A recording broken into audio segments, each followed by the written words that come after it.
1,20,000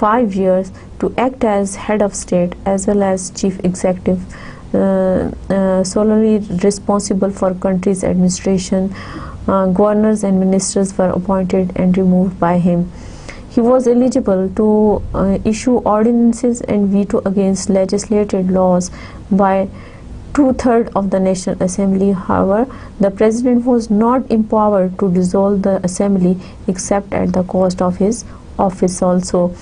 اسی طرح سے صدر پاکستان کا جو انتخاب تھا 1962 کے آئین کے مطابق 5 سال کے لیے کیا گیا، اور صدر پاکستان کو چیف ایگزیکٹو یعنی ہر طرح کے انتظامی امور میں سربراہ کی حیثیت حاصل تھی، اور اس کے ساتھ ہی صدر پاکستان کی یہ ذمہ داریوں میں شامل تھا کہ وہ صوبوں میں گورنر کا انتخاب کریں، اور جتنے بھی اہم سرکاری ایڈمنسٹریٹو پوسٹ ہیں، انتظامی عہدے ہیں، ان پر جو لوگ کام کریں ان کا انتخاب بھی صدر پاکستان کی ذمہ داری تھی.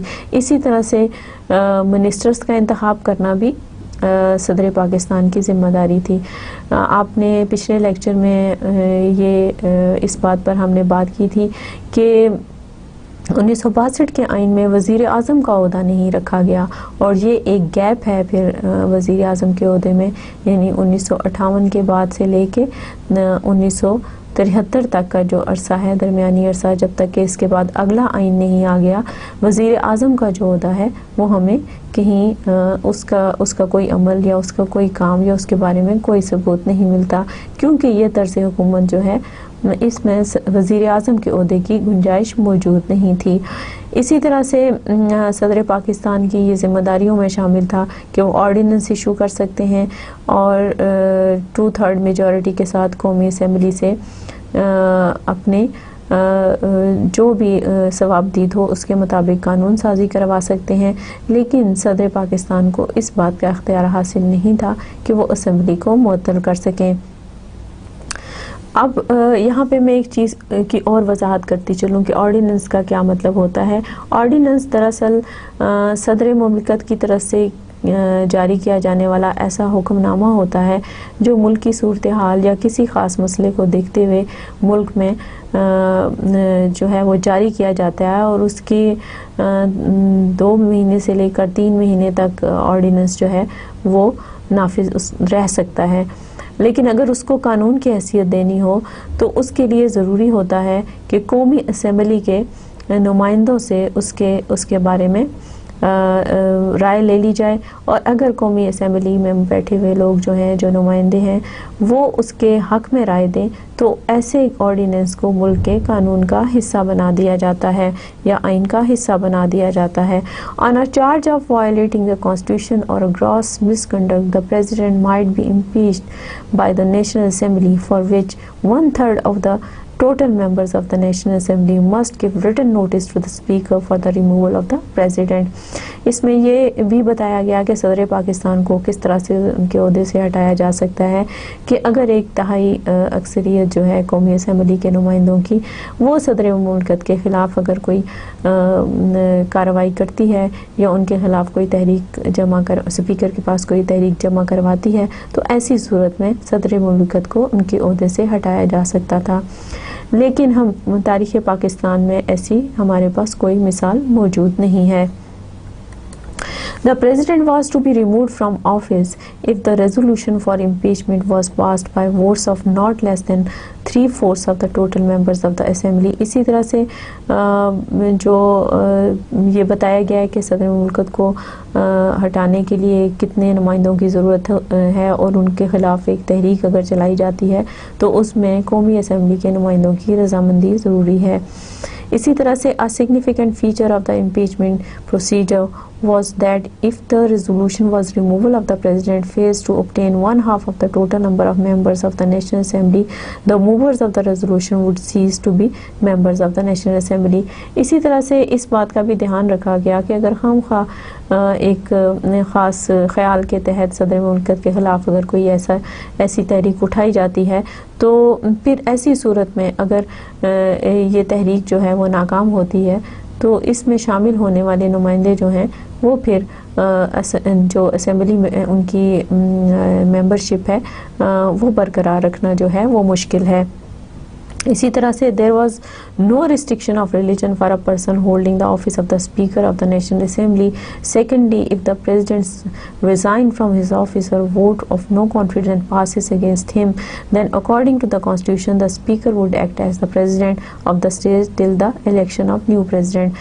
یہاں پر یہ شک بہت امپورٹنٹ ہے اور اس کو میں نے اس لیے اپنے لیکچر میں شامل کیا ہے تاکہ آپ کو آنے والے سیاسی حالات میں پتہ چلے کہ اگر ایک قانون بنایا جاتا ہے تو پھر اس کی پابندی کی جانی چاہیے، مگر یہ اس شک کی بھی آنے والے حالات میں پابندی نہیں کی گئی۔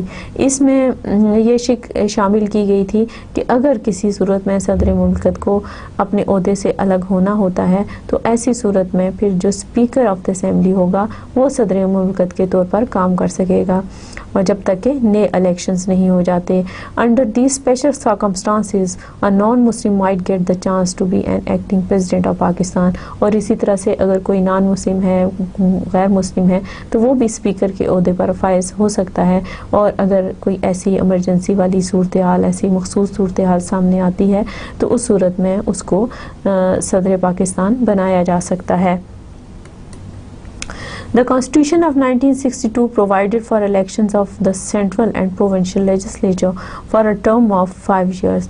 The members of the assemblies were elected by the basic Democrats.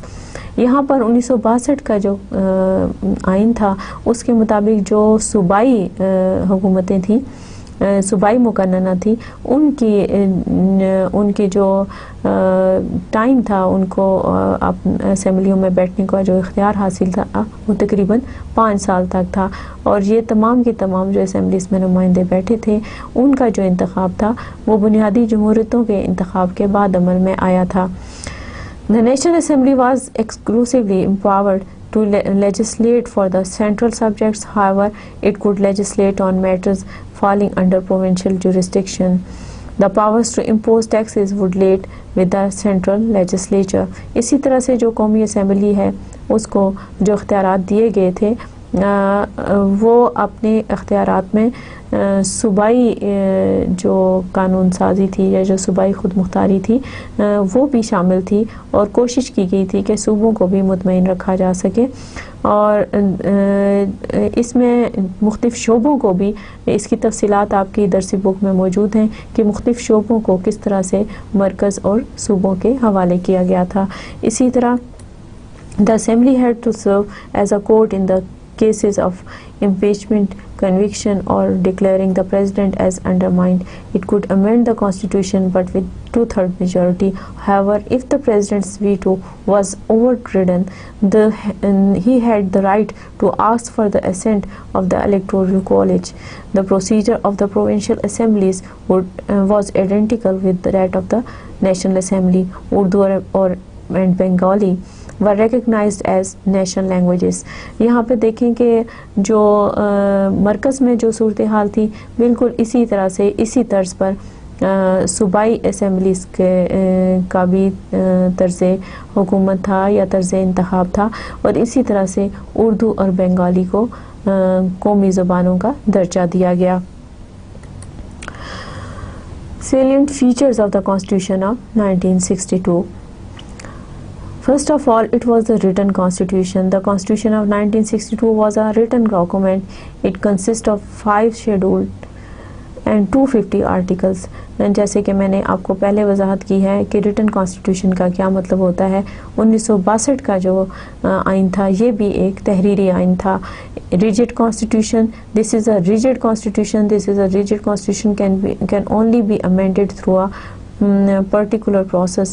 If an amendment to the constitution is passed by at least 2/3 majority of the parliament, then it becomes a part of law after authentication by the president. Number 3, federal system. A federal system was introduced in the country. It consisted of a central government and 2 provincial governments comprising East and West Pakistan.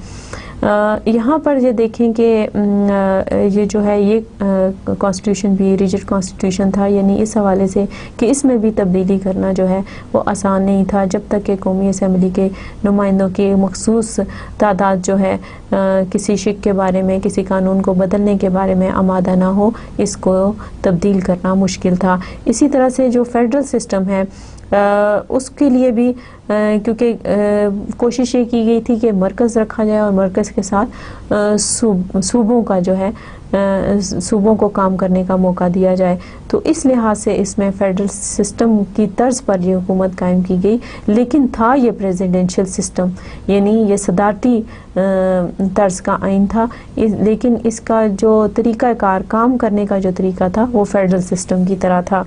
اسی طرح سے presidential forum of government, President was the head of executive of the nation. He was empowered to nominate the ministers of his cabinet. اس صدارتی نظام حکومت میں 1962 کے آئین کے مطابق صدر مملکت کو لامحدود اختیارات سے نوازا گیا تھا، اور اس کو اجازت تھی کہ وہ اپنے لیے کابینہ کا انتخاب کرے اور منسٹرز کا جو انتخاب کرنا تھا، کیونکہ وزیر اعظم کا عہدہ اس میں موجود ہی نہیں تھا، اور وزیر اعظم کا عہدہ موجود نہ ہونے کی وجہ سے جو وزراء کا انتخاب کرنا تھا یہ ذمہ داری بھی صدر مملکت کے ہاتھ میں دے دی گئی تھی۔ یونیکیمرل لیجسلیچر، اسی طرح سے یہ جو لیجسلیچر تھی مقننہ تھی، یہ بھی ایک ایوانی مقننہ تھی۔ Indirect method of election. The president was elected by an electoral college comprising 80,000 basic Democrats equally distributed between the two provinces. جو طریقہ انتخاب تھا صدر مملکت کا وہ الیکٹورل کالج کے تھرو ہوا تھا، اور اس میں 80,000 جو بنیادی جمہوریتوں کے بنیادی حلقوں کے لوگ تھے، نمائندے تھے، ان کے ووٹ کی وجہ سے صدر مملکت کا انتخاب کیا گیا تھا۔ یہاں میں یہ وضاحت کر دوں کہ اس سلائیڈ میں یہ 80,000 لکھا ہوا ہے، لیکن اس تعداد کو بعد میں بڑھا دیا گیا تھا اور یہ 1,20,000 ہے۔ اسی طرح سے provincial governments, there were 2 provincial governments, each of them was headed by a governor. He enjoyed powers in the provinces which the president enjoyed in the center. The governor was empowered to appoint provincial ministers with the sanction of the president of Pakistan. اب یہاں دیکھیے کہ صوبائی جو government تھی 1962 کے آئین کے مطابق، اس میں صدر مملکت کی یہ ذمہ داری تھی کہ وہ گورنر کا انتخاب کریں، اور جب گورنر منتخب کر دیا جاتا تھا تو آگے گورنر جو تھے وہ صوبائی وزراء کا انتخاب کرتے تھے، لیکن اس کے لیے بھی صدر پاکستان سے اجازت حاصل کرنا ضروری تھا۔ اسی طرح سے provincial legislature, each province was provided with a legislature. It originally consisted of 150 members. However, later on this number was increased to 218. یہاں پر جو صوبائی مقننہ ہے اس میں ہر صوبے جو صوبہ تھا اس میں 150 ممبرز پر مشتمل جو ہے وہ مقننہ بنائی گئی تھی، تاہم بعد میں یہ تعداد بڑھا کر 218 کر دی گئی۔ Powers of President. According to the 1962 Constitution, the President should be a Muslim with the term of 5 years. He was eligible to implement ordinances and veto against legislative laws, only overridable by 2/3 of the National Assembly. However, the President was not empowered to dissolve the Assembly except the cost of his office also. یہ اس کے بارے میں پہلے بھی آپ کو بتا چکی ہوں کہ صدر مملکت کا انتخاب 5 سال کے لیے کیا گیا تھا، اور اس کے مطابق اگر کسی کو کوئی شکایت تھی تو اس کے لیے قومی اسمبلی کے ایک مخصوص تعداد کی ضرورت تھی جو کہ صدر مملکت کے خلاف تحریک لا سکتا، اور اس طرح سے لیکن اس کے ساتھ ہی اس میں ایک یہ بات موجود تھی کہ صدر مملکت کو یہ اختیار حاصل نہیں تھا کہ وہ اس اسمبلی کو تحلیل کر سکیں۔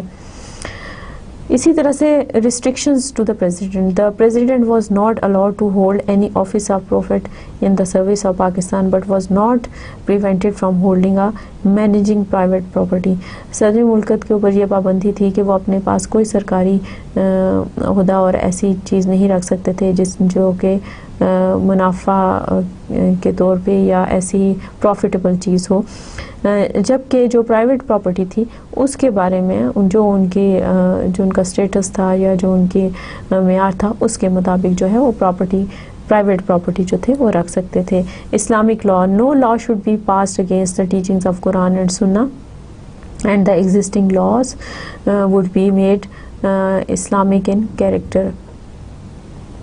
اسی طرح سے اس 1962 کے آئین میں اسلامی جو شقیں تھیں ان کو بھی شامل کیا گیا اور کوشش کی گئی کہ 1956 کے آئین کی جو اچھی باتیں تھیں یعنی اسلامی اصولوں کو اپنانے کی کوشش کی گئی تھی ان کا اس آئین میں بھی اعادہ کیا جائے. Fundamental rights. The Constitution of 1962 laid down fundamental rights of speech and expression, freedom to choose profession and freedom to profess religion. With regards to civil rights, familiar rights such as the rights of life, property, etc. etc. So جو بنیادی حقوق تھے جو کہ ایک شہری کو بنیادی حقوق حاصل ہونے چاہیے تھے 1962 کے آئین میں 1956 کے آئین کی طرح ان سارے حقوق کا اعادہ کیا گیا کہ وہ سارے حقوق جو تھے ان کی ضمانت دی گئی کہ پاکستان میں رہنے والے شہریوں کو ایک شہری کی حیثیت سے تمام بنیادی حقوق حاصل ہوں گے. اسی طرح سے role of judiciary. The judiciary was responsible for the interpretation of laws and executive orders in the light of the principles embodied in a written constitution. Languages Urdu اور Bengali were recognized as national languages. اسی طرح سے جس کے special features میں 1962 کے آئین کے عام جو خد و خال ہیں ان میں یہ چیز بھی آتی ہے کہ عدلیہ کو خاص درجہ خاص رتبہ اور خاص اہمیت دی گئی اور ان سے یہ توقع کی گئی کہ وہ تمام ایسے قوانین کو ساتھ لے کر چلیں گے ان کا نفاذ کریں گے جو کہ ملک کے قانون اور اسلام کے قانون کے مطابق ہیں. اسی طرح سے جو سرکاری زبانیں تھیں وہ 2 زبانیں جو تھیں ان کو سرکاری زبان کا درجہ دیا گیا جن میں اردو اور بنگالی شامل ہیں. اسی طرح سے اسلامک پروویژنز جو تھیں the preamble of the constitution of 1962 was based on the objectives resolution. جو متن تھا 1962 کے آئین کا وہ بھی 1956 کے آئین کی طرح جو ہے وہ objectives resolution یا قرارداد مقاصد پر مشتمل تھا. The constitution laid down simply that the state of Pakistan shall be an Islamic republic under the name of Islamic Republic of Pakistan. یہاں پر بھی جو 1956 کے آئین میں جو ملک کا نام جو ہے تجویز کیا گیا تھا اسی نام کو برقرار رکھا گیا.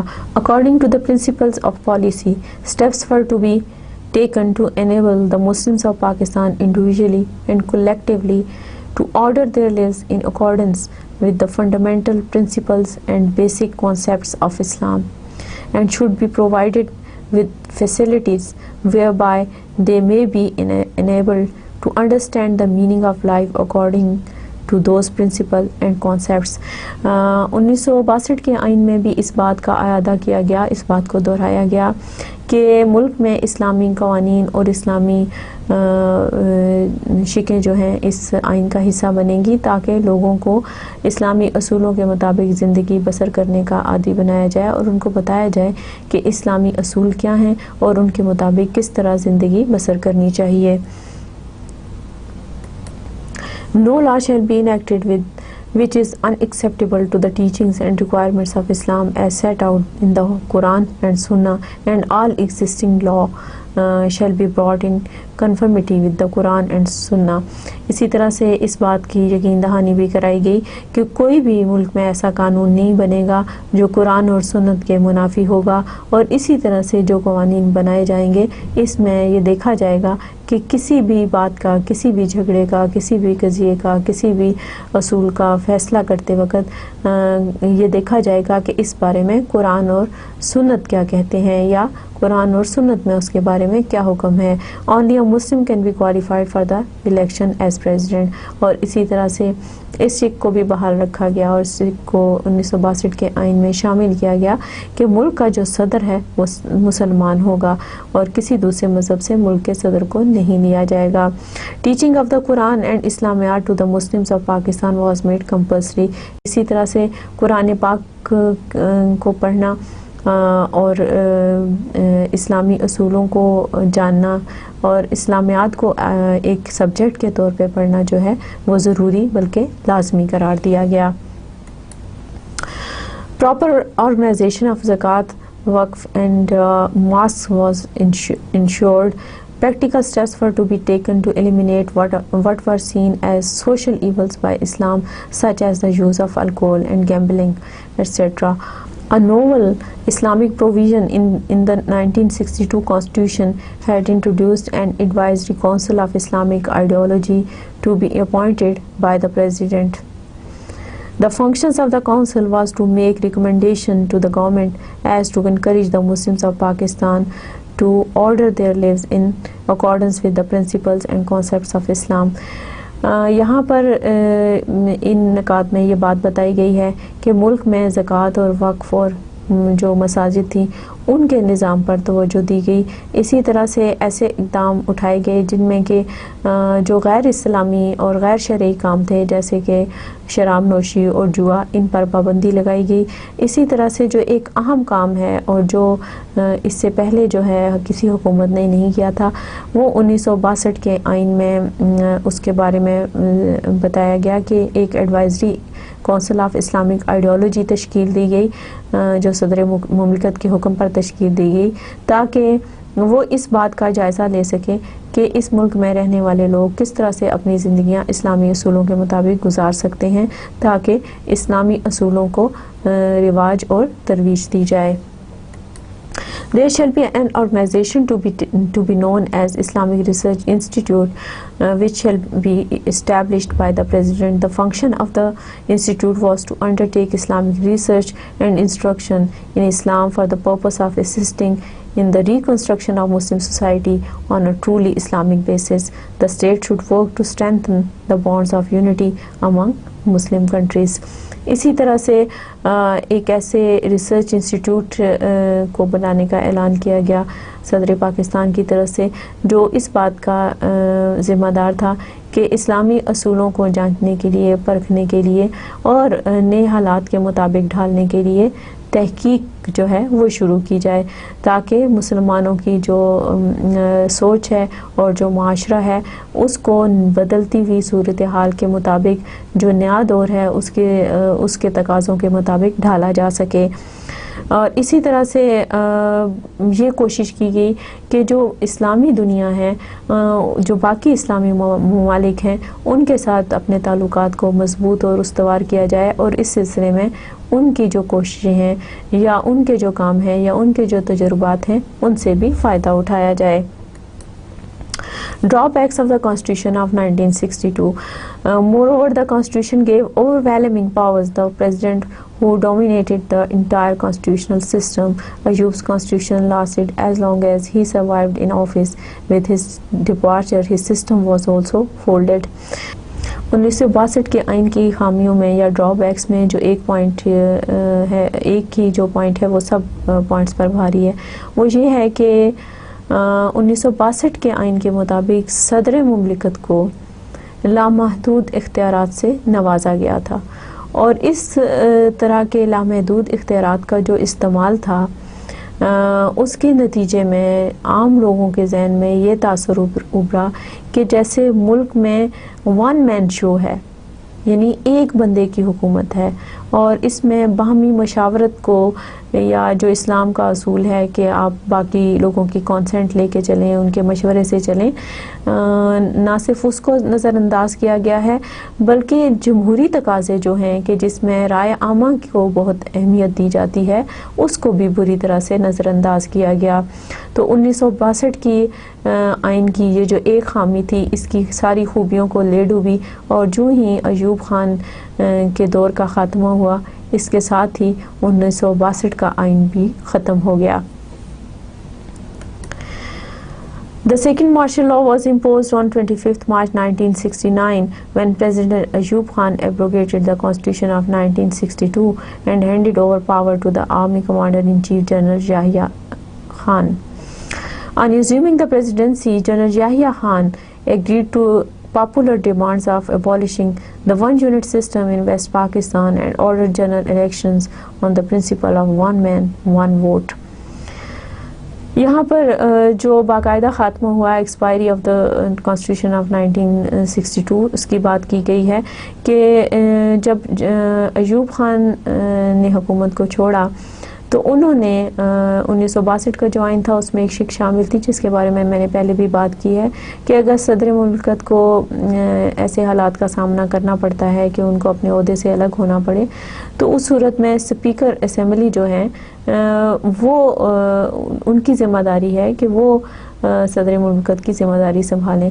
صدر ایوب خان نے اسپیکر کے بجائے اس وقت کے commander in chief general Agha Muhammad Yahya Khan کے حوالے حکومت کو کیا اور اس طرح سے جنرل یحییٰ خان نے حکومت سنبھالتے ہی یہ کوشش کی کہ جو لوگوں کا مطالبہ ہے یعنی 1 یونٹ جو اس سے پہلے یعنی بنگال کو ایک صوبہ قرار دیا گیا اور ایک صوبہ مغربی پاکستان کو قرار دیا گیا اس کو ختم کر دیا جائے.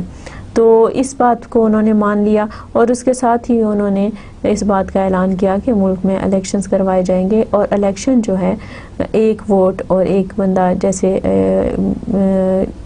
کوئی ہر ایک کو ووٹ دینے کا حق حاصل ہوگا اور اس لحاظ سے الیکشنز جو ہیں وہ کروانے کے بعد ملک کو دوبارہ جمہوریت کے راستے پر ڈالا جائے گا.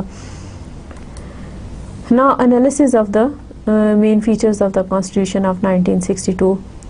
مختصراً میں آپ کو بتا دوں تاکہ آپ کے ذہن میں ایک امیج بن جائے کہ 1962 کا آئین جو تھا وہ آخر ہے کیا تھا, کیونکہ ابھی تو میں نے ساری شکیں بیان کی ہیں, اس کے مقاصد بیان کیے اور اس میں سے بہت ساری ڈیٹیل جو ہے آپ کی درسی کتاب میں بھی موجود ہے, لیکن ایک مختصر جائزہ لیتے ہیں, ایک مختصر تجزیہ کرتے ہیں کہ 1962 کا آئین کیا تھا. Presidential form of government, basic democracy system was introduced, principle of maximum provincial autonomy, equality of mankind, independence of judiciary, rights of minorities. Islamic Advisory Council was constituted to advise government over Islamic lawmaking. Framework order highlighting the principle on which the future elections had to be held. یہ چند عام نکات ہیں جو کہ 1962 کے آئین کے مطابق ہیں. اسی طرح سے the LFO brought an end to parity between East and West Pakistan, accepting the numerical majority of the eastern wing. It also gave up the indirect elections as had been introduced by Ayub Khan. After taking control of the government in 1971, Zulfikar Ali Bhutto started work on a democratic constitution for the country. اسی طرح سے جو 1962 کا آئین ہے اس کے جو عام نکات تھے اس میں اچھی باتیں بھی تھیں, لیکن ڈرا بیکس میں نے آپ کو پہلے بتایا کہ یہ بات شامل تھی کہ ایک شخص کو بہت زیادہ اختیارات دے دیے گئے تھے, وزیر اعظم کا عہدہ ختم کر دیا گیا تھا, گورنر جو تھے وہ بھی صوبوں میں صدر مملکت کی اجازت کے بغیر آزادانہ کام نہیں کر سکتے تھے, بلکہ انہیں ہر بات میں صدر مملکت سے مشورہ لینا ان کے لیے ضروری تھا. جب یہ آئین ختم ہو گیا تو اس کے بعد ذوالفقار علی بھٹو نے 1971 میں دوبارہ سے نئے سرے سے ملک میں آئین سازی کا کام شروع کیا.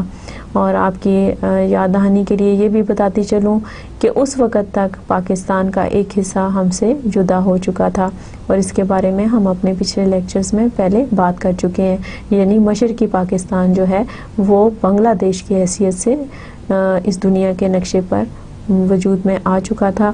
اور جو 1971 میں جب ذوالفقار علی بھٹو نے حکومت سنبھالی تو انہوں نے صرف جو موجودہ پاکستان جو کہ اب مغربی جو اس وقت مغربی پاکستان تھا, یہ جو موجودہ پاکستان ہے جو 4 صوبوں پر مشتمل ہے, ایک مرکز پر مشتمل ہے جس میں فانا اور فاٹا کے علاقے ہیں, جس میں ناردرن ایریاز ہیں, جس میں آزاد کشمیر کے علاقے شامل ہیں, یہاں پر ان علاقوں کے لیے نئے سرے سے آئین سازی شروع کی ہے. آئیے دیکھتے ہیں کہ آگے کیا ہوتا ہے.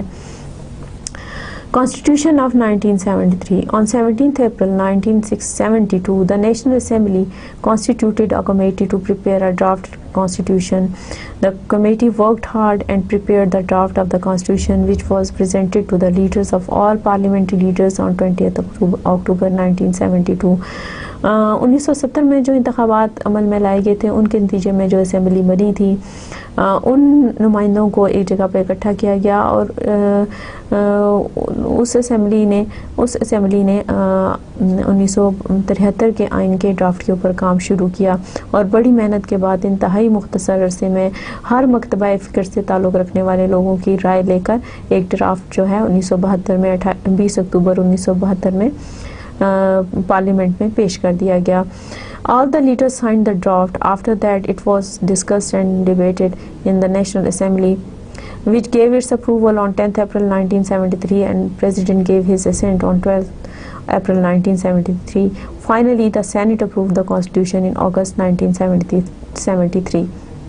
اسی طرح سے صدر مملکت نے اور قومی اسمبلی نے اور پھر اس کے بعد سینٹ نے اس کے اوپر سیر حاصل بحث کی اور بحث کرنے کے بعد بحث و تمیز کے بعد ہر طرح سے اس کا جائزہ لینے کے بعد آخر کار اگست 1973 کو اس کو پاکستان کے آئین کے طور پہ منظور کر لیا گیا. Consequently, the Constitution was enforced in the country on 14th August 1973. According to the Constitution of 1973, Mr. Zulfikar Ali Bhutto took over as the 10th Prime Minister and Mr. Fazal Elahi was sworn in as the President of Pakistan. 1973 کے آئین کو باقاعدہ اس کا جو ملک میں نفاذ ہے وہ 14 اگست 1973 کو کر دیا گیا اور اس طرح سے ذوالفقار علی بھٹو نے وزیر اعظم کی حیثیت سے اپنے عہدے کا حلف اٹھایا اور فضل الہی چودھری نے صدر پاکستان کی حیثیت سے اپنے عہدے کا حلف اٹھایا. Salient features of the Constitution of 1973. The Constitution of 1973 is extremely different from the earlier Constitution of 1956 and 1962. It has the following salient features. اب جو 1973 کا جو آئین ہے وہ قدرے مختلف ہے 1956 کے آئین سے بھی. اس میں 1956 کے آئین میں اور 1973 کے آئین میں کچھ چیزیں تو ملتی جلتی ہیں لیکن 1962 کا جو آئین ہے وہ ان سے بالکل ہی مختلف ہے. اس لحاظ سے 1973 کا آئین جو تھا وہ ایک مختلف طرز حکومت لیے ہوئے تھا اور اس طرز حکومت کو اپنانے میں اور اس کو سمجھنے میں بھی جو چیزیں یا جو نکات عام تھے آئیے ان کا جائزہ لیتے ہیں. Written Constitution. Like the previous constitutions of 1956 and 1962, the Constitution of 1973 is a written document. It is very comprehensive and consists of 12 parts consisting of 280 articles. یہ جو تھا ایک بہت ہی وضاحت والا آئین تھا اور اس میں بڑی وضاحت کے ساتھ بہت ساری چیزیں جو تھیں وہ شامل کی گئی تھیں جو کہ 12 حصوں پر مشتمل ہے اور اس میں 280 آرٹیکل جو ہیں وہ شامل ہیں. Introductory and the objectives resolution. It commences with an introductory with interpret the Islam shall be state religion. The principles and provisions set out in the objectives resolution have been made essential part of the Constitution. اس میں اس قانون آئین میں بھی objective resolution کو خاص اہمیت دی گئی اور اس کو آئین کا حصہ بنایا گیا. Islamic system. the inclusion of Islamic provisions has given the 1973 Constitution an unprecedented Islamic character. It ensures an Islamic system in the country. اسی طرح سے جو اسلامک سسٹم ہے یا اسلامی نظام ہے اس کو بھی ملک کے لیے ایک بہت ہی ضروری اور لازمی عمل قرار دیا گیا اور اس بات کی ضمانت دی گئی کہ اس بات کی شیورٹی دی گئی کہ ملک میں اسلامی نظام ہی نافذ کیا جائے گا اور آہستہ آہستہ ملک کے سارے نظام کو اسلامی اصولوں کے مطابق ڈھالا جائے گا. Rigid Constitution. It is a rigid Constitution. No government can change it at will. It is not easy to make amendments in it. 2/3 majority of both the houses is required for this purpose. اسی طرح سے یہ بھی rigid constitution ہے کہ اس میں بھی کوئی بھی تبدیلی جو ہے وہ آرام سے نہیں کی جا سکتی جب تک کہ قومی اسمبلی اور سینٹ کے نمائندوں کی اکثریت کی تائید حاصل نہ ہو. Federal system. The Constitution of 1973 has introduced a federal system in the country. The Federation of Pakistan consists of a central government and 4 provincial governments. The federal government is headed by a president elected by members of parliament. اسی طرح سے ملک کے لیے federal system کا جو ہے مرکزی نظام جس کو کہتے ہیں اس کا انتخاب کیا گیا، اور 1973 کے قانون کے مطابق جو صدر پاکستان ہے مرکز میں وہ حکومت کا سربراہ ٹھہرایا گیا، اور اس طرح سے صوبوں میں جو ہے گورنرز جو ہیں وہ انتظامی امور اور حکومت کے سربراہ بنائے گئے. Parliamentary form of government. In the 1973 Constitution proposes a parliamentary form of government in the country. The PM is elected by the National Assembly. After 30 days of the general elections, the President calls a session of the National Assembly for the election of the PM. Prime Minister is the head of the parliamentary system. He is leader of the parliament. The Prime Minister selects a cabinet of central ministers from the members of parliament, which conducts the affairs of the country according to 1973 Constitution. The Prime Minister enjoys wide powers. یہاں پر بھی parliamentary form of government کو کیونکہ اپنایا گیا، اور اس کے مطابق 2 ایوانی مقننہ جو ہے وہ مقرر کی گئی، یعنی سینٹ اور قومی اسمبلی.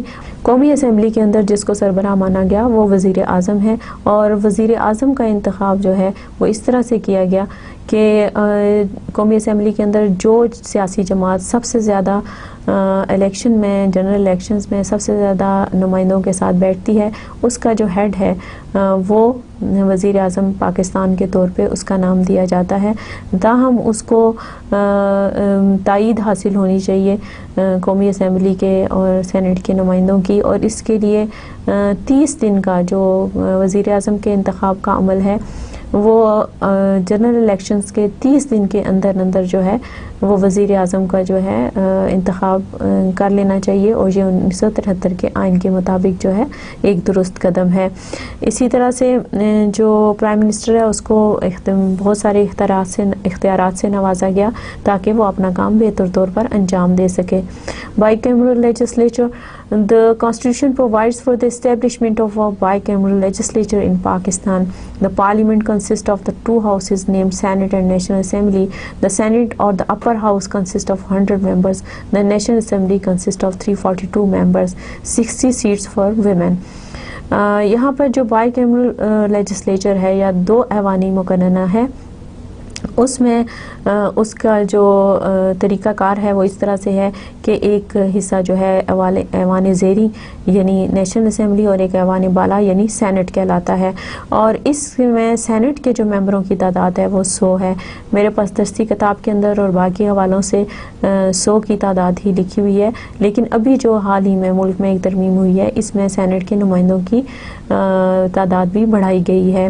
اسی طرح سے ملک میں پرویز مشرف کے دور میں قومی اسمبلی کے جو سیٹیں ہیں ان کی تعداد بڑھائی گئی، اور اب یہ تعداد جو ہے اس کا حوالہ جو ہمیں مختلف درسی کتابوں میں اور مختلف ویلڈ ویب سائٹس پہ ملتا ہے وہ تعداد ہے 342، جس میں سے 60 جو سیٹیں ہیں وہ خواتین کے لیے مختص ہیں. Distribution of seats based on general women in National Assembly. جو ڈسٹریبیوشن آف سیٹس ہیں ان میں ایک جنرل کیٹیگری ہے اور ایک خواتین کی کیٹیگری ہے. اسی طرح distribution of seats among general women, technocrats and علماء ان سینٹ. جبکہ جو سینٹ ہے اس میں جو سیٹوں کی تقسیم ہے وہ اس طرح سے ہے کہ کچھ تو جنرل سیٹس ہیں، کچھ خواتین کے لیے مختص ہیں، کچھ ٹیکنوکریٹس کے لیے مختص ہیں، کچھ جو ہیں وہ علماء کے لیے مختص ہیں. اب آپ کو ان سب کا پتہ ہوگا کہ جنرل سے مراد یہ ہے کہ جو عام جو مختلف پارٹیز سے تعلق رکھنے والے لوگ جو ہیں جو قومی اسمبلی کے انتخاب میں جیتتے ہیں اور پھر ان کی جو جماعتیں ہیں ان کی سلیکشن جو ہے وہ سینٹ کے لیے کرتی ہیں. اسی طرح سے خواتین کی جو سیٹس ہیں، اسی طرح سے ٹیکنوکریٹس اور علماء بھی جو ہیں وہ سینٹ کا حصہ ہیں. جبکہ ٹیکنوکریٹس اور جو خواتین کی اسپیشل سیٹس ہیں یا علماء ہیں وہ قومی اسمبلی کا حصہ نہیں ہوتے. قومی اسمبلی میں سب منتخب نمائندے ہوتے ہیں، جبکہ سینٹ میں جو ہیں ٹیکنوکریٹس اور علماء بھی جو ہیں وہ ان کی مخصوص نشستیں ہیں. اسی طرح سے ان provincial assemblies distribution is among general women and minorities in all provinces. اسی طرح سے صوبائی اسمبلیوں میں بھی خواتین کے لیے اور اقلیتوں کے لیے نشستیں مختص ہیں. یہاں پر میں نے یہ آپ کے لیے ایک پائی گراف بنایا ہے جس میں province wise distribution of national assembly seats جو ہیں وہ میں نے بتائی ہیں کہ پنجاب میں 100 قومی اسمبلی کے اندر پنجاب کی 183 نشستیں ہیں کیونکہ یہ صوبوں میں آبادی کے لحاظ سے ہوتی ہیں. اسی طرح سے آپ دیکھ رہے ہوں گے کہ سرخ رنگ میں 75 جو سیٹیں ہیں وہ صوبہ سندھ کے لیے مخصوص ہیں. اسی طرح سے خیبر پختونخوا کی 43 سیٹیں ہیں. اسی طرح سے بلوچستان کے لیے 17 سیٹیں رکھی گئی ہیں. فاٹا کے لیے فیڈرلی ایڈمنسٹریٹو ٹرائبل ایریاز کے لیے 12 سیٹس ہیں جبکہ 10 سیٹیں جو ہیں وہ فیڈرل مائنورٹیز کے لیے ہیں جبکہ 2 سیٹس جو ہیں وہ فیڈرل کیپٹل کے لیے مختص کی گئی ہیں. اس سے آپ کو اندازہ ہوگا کہ کس طرح سے 342 سیٹیں جو ہیں وہ قومی اسمبلی کے اندر تقسیم کی گئی ہیں. ان کی تقسیم کس طرح سے کی گئی ہے, صوبوں میں ان کی تقسیم کس طرح سے کی گئی ہے اور فاٹا میں ان کی تقسیم کس طرح سے ہے, پھر فیڈرل کیپٹل کے لیے اور مائنورٹیز کو جو ہیں وہ کس طرح سے یہ سیٹیں جو ہیں برابر تقسیم کی گئی ہیں اور اس طرح سے ہم نے قومی اسمبلی بنائی ہے. یعنی یہ 342 سیٹوں کی تعداد ہے جو کہ ایوان زیری, اردو میں اس کو ایوان زیری کہتے ہیں, قومی اسمبلی کہتے ہیں یا انگلش میں اس کو نیشنل اسمبلی کہتے ہیں. اسی طرح سے distribution of seats in Senate, distribution of seats in Senate میں میرے پاس کیونکہ تعداد جو اس وقت دستیاب جو حوالے تھے ان کے مطابق 100 تھی, اسی کے مطابق میں نے یہ گراف بنایا ہے. اس میں آپ دیکھ سکتے ہیں کہ 22 سیٹیں جو ہیں وہ پنجاب کے لیے مختص ہیں, 22 سیٹیں ہی سندھ کے لیے مختص ہیں, 22 سیٹیں ہی خیبر پختونخوا کے لیے اور 22 سیٹیں ہی جو ہے بلوچستان کے لیے مختص کی گئی ہیں. یعنی سینٹ میں بالحاظ آبادی یا بالحاظ رقبہ یا اس طرح کی کسی چیز کا خیال نہیں رکھا گیا بلکہ سینٹ کی جو سیٹوں کی تقسیم ہے وہ چاروں صوبوں میں برابر کی گئی ہے. اسی طرح سے فاٹا کے لیے 8 سیٹیں ہیں, فیڈرل کیپٹل کے لیے 4 سیٹیں جو ہیں وہ سینٹ کے اندر یا ایوان بالا کے اندر جو ہے وہ مختص کی گئی ہیں. اب آتے ہیں پروونشل اسمبلیز کی سیٹس کی طرف.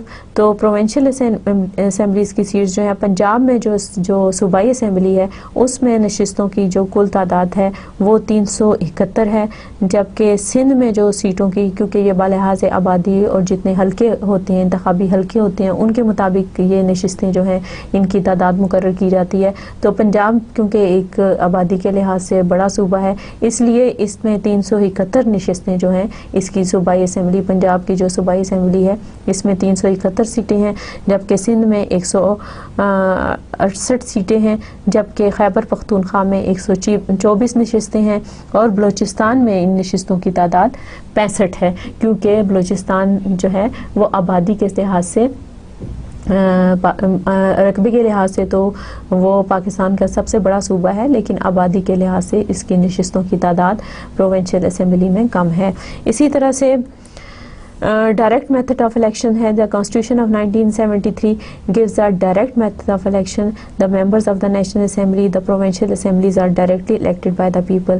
1973 کے آئین کے مطابق قومی اسمبلی اور صوبائی اسمبلیوں کے جو لوگ ہیں وہ جو نمائندے ہیں وہ براہ راست عام لوگوں کے ووٹ دینے سے منتخب کیے جاتے ہیں, اس لیے اس کو ڈائریکٹ میتھڈ آف الیکشن کہتے ہیں کیونکہ میں آپ ہم سب جو ہیں اس انتخابی عمل کا حصہ بنتے ہیں.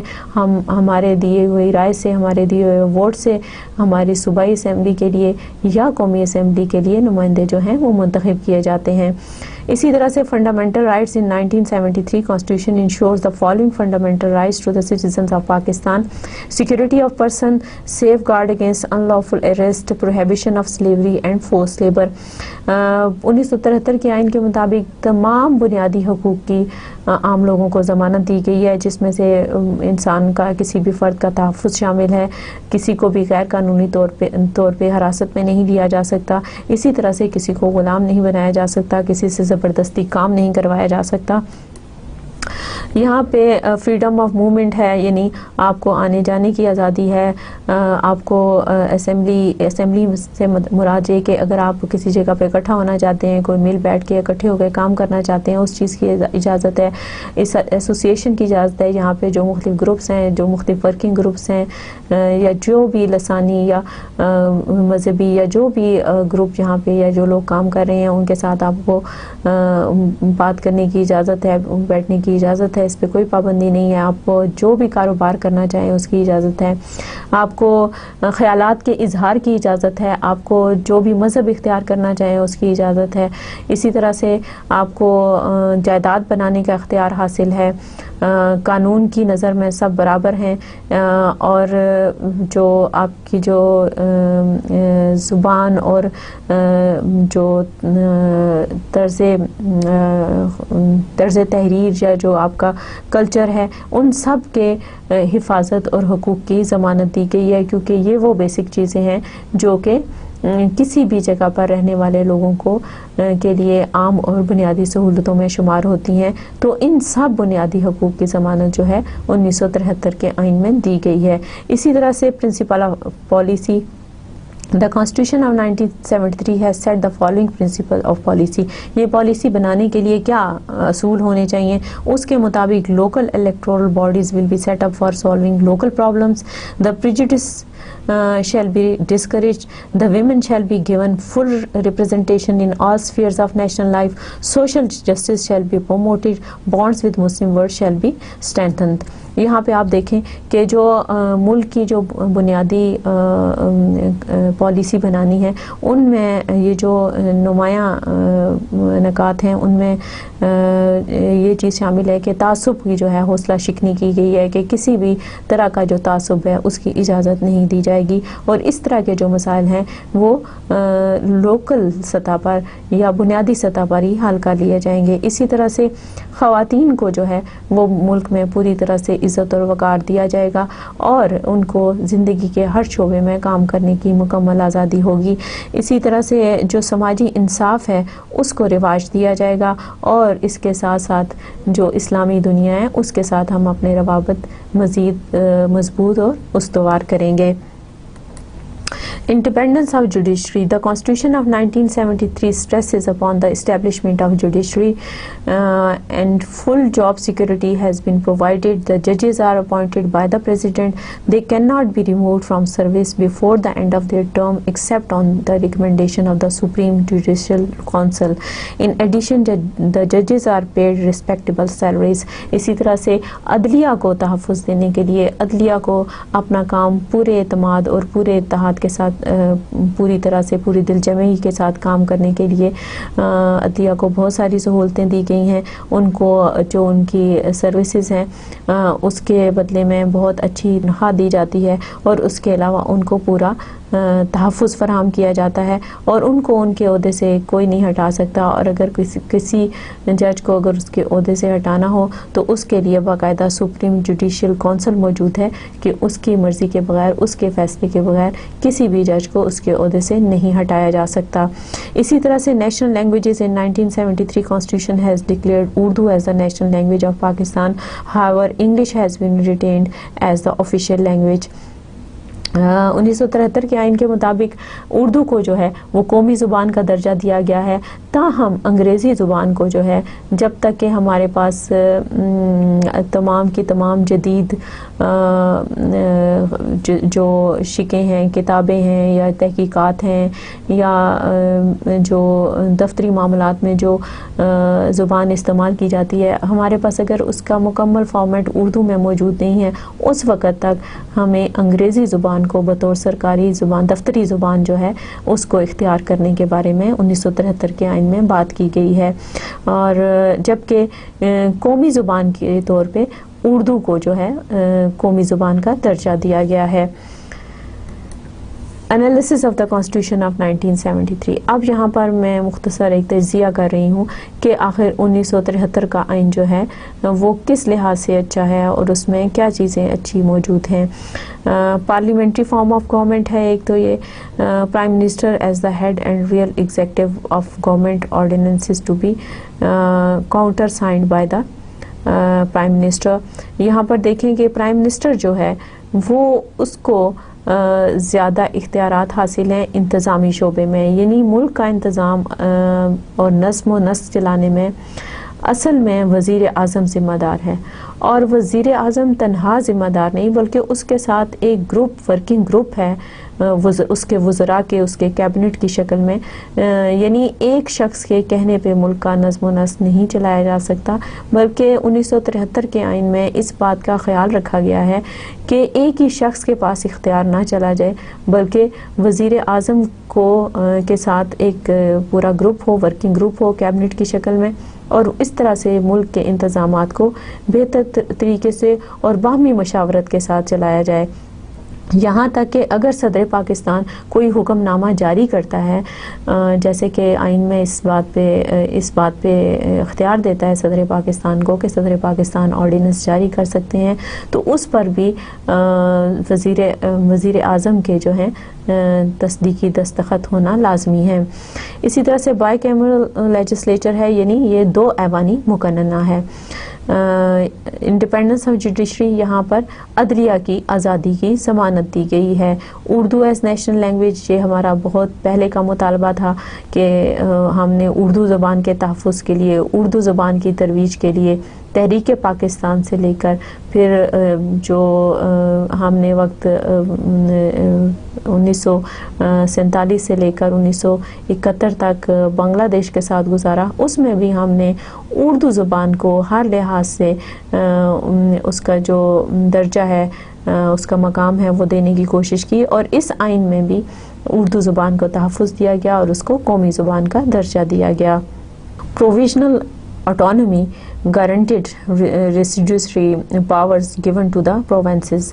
اسی طرح سے جو صوبائی خود مختاری ہے اس کی بھی ضمانت دی گئی، اور یہ بھی بتایا گیا کہ صوبوں کو کن کن شعبوں میں فیصلے لینے کا اختیار حاصل ہے اور کن شعبوں میں وہ مرکز سے مدد دے سکتے ہیں.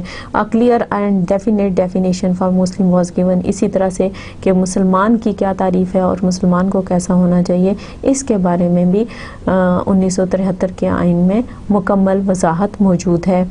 An Islamic Ideology Council was set up for framing of laws for Islamic injunctions. اسی طرح سے ملکی قوانین کو اسلامی اصولوں کے مطابق بنانے کے لیے جو اسلامک آئیڈیالوجی کونسل تھی اس کو بھی برقرار رکھا گیا تاکہ ملک کے جو قوانین ہیں وہ بتدریج جو ہے اسلامی سانچے میں ڈھالے جائیں. اور آخرکار جو کہ ہمارا مطالبہ تھا، جس بات کے لیے ہم نے یہ زمین کا ٹکڑا حاصل کیا تھا، یہ ملک حاصل کیا تھا، اس کے لیے اتنی قربانیاں دی گئیں تاکہ ہم آہستہ آہستہ سارے کے سارے قوانین جو ہیں وہ اسلامی اصولوں کے مطابق ڈھال کر دنیا کے سامنے پاکستان کو ایک مثالی ریاست کے طور پر پیش کر سکیں.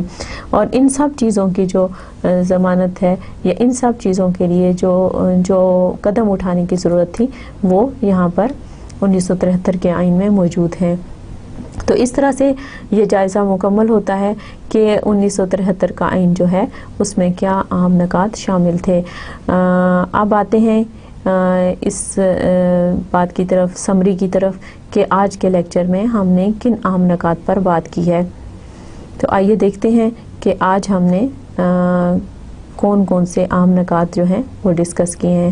آج کا ٹاپک تھا constitution of 1962 and Constitution of 1973 and it was the third part of Constitution development topic. Origins, provisions and salient features Islamic provisions of the Constitution of 1962. یہاں پر ہم نے کہ 1962 کے آئین جو ہے اس کا اوریجن کیا تھا، وہ بنا کیسے، اس میں پروویژنز، اس میں شکیں کیا تھیں، اس میں عام جو خد و خال تھے وہ کیا تھے، اور اس میں اسلامک شکیں جو تھیں وہ کون سی شامل کی گئیں. ہم نے 1962 کے آئین پر پوری تفصیل کے ساتھ بات کی. Drawbacks, expiry analysis and main features of the constitution of 1962. اس کے بعد ہم نے 1962 کے آئین کی خامیوں پر بات کی، اس کے خاتمے پر بات کی، اور ہم نے اس اس بات کا بھی تجزیہ کیا کہ 1962 کے آئین میں ایسی کون سی چیزیں شامل تھیں جو کہ اس کے 1962 کے آئین کو ایک آئین کے درجے کے طور پہ اس کو لیا گیا اور اس کے تحت بہت عرصے تک تقریباً 10 سال سے زیادہ عرصے تک پاکستان میں اس آئین کے تحت 1962 کے آئین کے تحت حکومت چلائی گئی۔ اسی طرح سے پھر ہم نے جائزہ لیا کہ کانسٹیٹیوشن آف 1973 کیا ہے، 1973 کا آئین کیسے بنا، یہ کن حالات میں بنا، کیا سیاسی تبدیلی آئی، کیوں ہمیں جو ہے ملک کے لیے ایک آئین بنانے کی ضرورت محسوس ہوئی، اس پہ ہم نے بات کی، اس کے بیک گراؤنڈ پہ ہم نے بات کی، اور پھر اس کی شروعات کیسے ہوئی اس پر بات کی گئی۔ اسی طرح سے ہم نے سیلینٹ فیچرز آف 1973 کانسٹیٹیوشن جو ہے اس کے 1973 کے جو آئین کے اہم نکات تھے، اس کے عام خط و خال تھے، ہم نے اس پر بات کی۔ اسی طرح سے ہم نے province wise distribution of national assembly seats پر ہم نے بات کی۔ میں نے آپ کو پائی گراف کے مطابق بتایا کہ اس وقت جو قومی اسمبلی ہے پاکستان کی، موجودہ قومی اسمبلی 2012 میں بھی اس وقت قومی اسمبلی جو ہے وہ ہماری موجود ہے، اور اس میں 342 ممبر بیٹھے ہیں، اور یہ جو 342 ممبر ہیں وہ کس حساب سے کس ریشو سے منتخب ہو کر آئے ہیں، اور ان کی جو سیٹ وائز ڈسٹریبیوشن ہے وہ کس حساب سے ہے، اور کس صوبے کے پاس کتنے نمبر آف سیٹس ہیں، فاٹا کا اس میں کیا ہے، کتنے ممبرز شامل ہیں اس میں۔ اسی طرح سے مائنورٹیز کے بارے میں بات کی گئی، سینٹ کی سیٹس کے حوالے سے، خواتین کی سیٹ کے حوالے سے، اور ٹیکنوکریٹس اور علماء کی سیٹس کے حوالے سے بات کی گئی، اور ہم نے قومی اسمبلی اور سینٹ کی جتنی بھی نشستیں ہیں ان کے بارے میں واضح طور پر بات کی کہ ان کی کس حساب سے تقسیم کی گئی ہے۔ اسی طرح سے ہم نے پروونشل اسمبلیز کے بارے میں بات کی، اس میں بھی میں نے آپ کو ایک پائی گراف دکھایا جس کے مطابق کیونکہ آبادی کے لحاظ سے صوبوں میں مختلف حلقے بنائے جاتے ہیں، اور ان حلقوں کے مطابق مختلف امیدوار جو ہیں وہ جنرل الیکشن میں کھڑے کیے جاتے ہیں، تو ان کے مطابق جو پروونشل اسمبلیز ہیں ان کے نمائندوں کی جو تعداد ہے وہ ان حلقوں کے مطابق مقرر کی جاتی ہے، تو اس کے بارے میں ہم نے تفصیل سے گفتگو کی۔ اسی طرح سے انالیسس آف کانسٹیٹیوشن آف 1973 کیا گیا۔ میں نے آپ کو بتایا ہے کہ صرف یہ بیان کر دینا کہ آئین کیسا تھا، کیسا ہونا چاہیے، یا اس میں کیا شقیں شامل ہیں، آج کے دور کے طالب علم کے لیے صرف اتنا کافی نہیں ہے، بلکہ یہ بھی کہ اس کا تجزیہ کیا جائے۔ میں نے 1973 کے آئین کا ایک مختصر تجزیہ پیش کیا ہے جس میں نے بتایا ہے کہ اس کے عام خط و خال کیا ہیں، اور اس کے جو امپورٹنٹ فیچرز ہیں ان کی کیا امپورٹنس ہے، اور وہ کس طرح سے اس وقت ہمارے ملک میں ان پر کام ہو رہا ہے، اور ان کے مطابق ہمارے ملک کا نظام چلایا جا رہا ہے۔ اب وقت ہے آج کے کوٹ کا، یعنی quotation of the day. Quotation of the day is come forward as servants of Islam, organize the people economically, socially, educationally and politically, and I am sure that you will be a power that will be accepted by everybody۔ Quaid Azam محمد علی جناح نے یہ فرمایا تھا، اور ہم اس پر انشاءاللہ عمل کریں گے۔ اس کے ساتھ ہی میں آپ سے اجازت چاہوں گی، اگلے لیکچر تک کے لیے خدا حافظ، تھینک یو۔